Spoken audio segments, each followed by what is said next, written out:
एक बार भगवान ब्रह्मा अपनी सृष्टि रचना के कार्य में लीन थे। तभी एक असुर जिसका नाम हयग्रीव था ने वेदों को चुरा लिया और उन्हें चुराकर सागर में छिपा दिया। हयग्रीव चाहता था कि संसार अज्ञानता में रहे और अधर्म का विस्तार हो। ब्रह्मा जी परेशान हो गए और वेदों की रक्षा के लिए भगवान विष्णु से प्रार्थना की। भगवान विष्णु का मत्स्य अवतार उनके 10 प्रमुख अवतारों में पहला अवतार माना जाता है। यह अवतार सत्य और धर्म की रक्षा के लिए लिया गया था।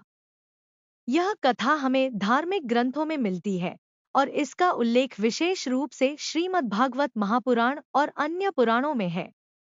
तो मत्स्य अवतार की कहानी इस प्रकार है कि प्राचीन काल में सतयुग में एक बार पृथ्वी पर अधर्म और अनाचार बढ़ गया। राक्षसों और दुष्टों ने चारों ओर विनाश मचाना शुरू कर दिया।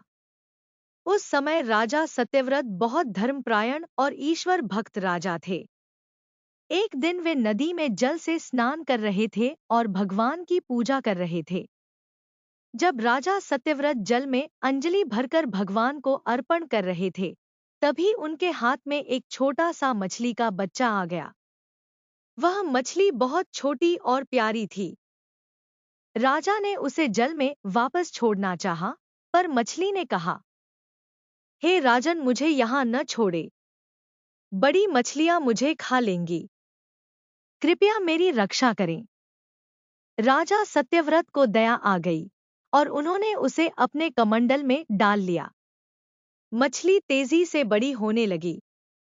अगले ही दिन कमंडल में स्थान कम पड़ गया, तो राजा ने उसे एक बड़े बर्तन में रखा। वहां भी मछली बड़ी हो गई। फिर राजा ने उसे एक तालाब में डाला, लेकिन वहां भी वह बढ़ती चली गई।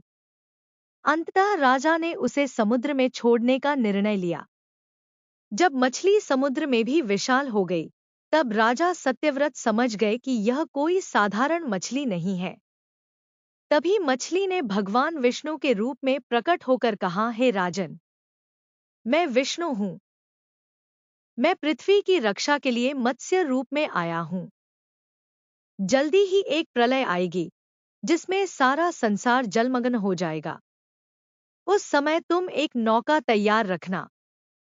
मैं तुम्हें और इस सृष्टि के सभी जीवों के बीजों को सुरक्षित रखूंगा।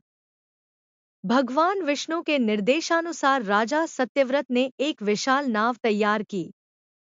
जब प्रलय आया और सारा संसार जल में डूब गया, तब भगवान मत्स्य अवतार ने समुद्र में प्रकट होकर उस नाव को अपने सींगों से बांध लिया।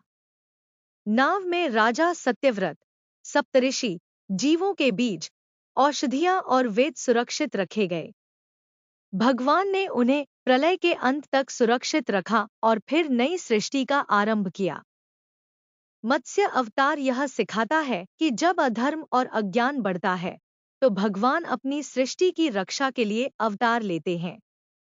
यह कथा वेदों के ज्ञान, धर्म और प्रकृति के संतुलन को बनाए रखने की आवश्यकता पर भी जोर देती है। इस प्रकार भगवान विष्णु ने मत्स्य अवतार लेकर प्रलय से सृष्टि की रक्षा की और वेदों को पुनः स्थापित किया।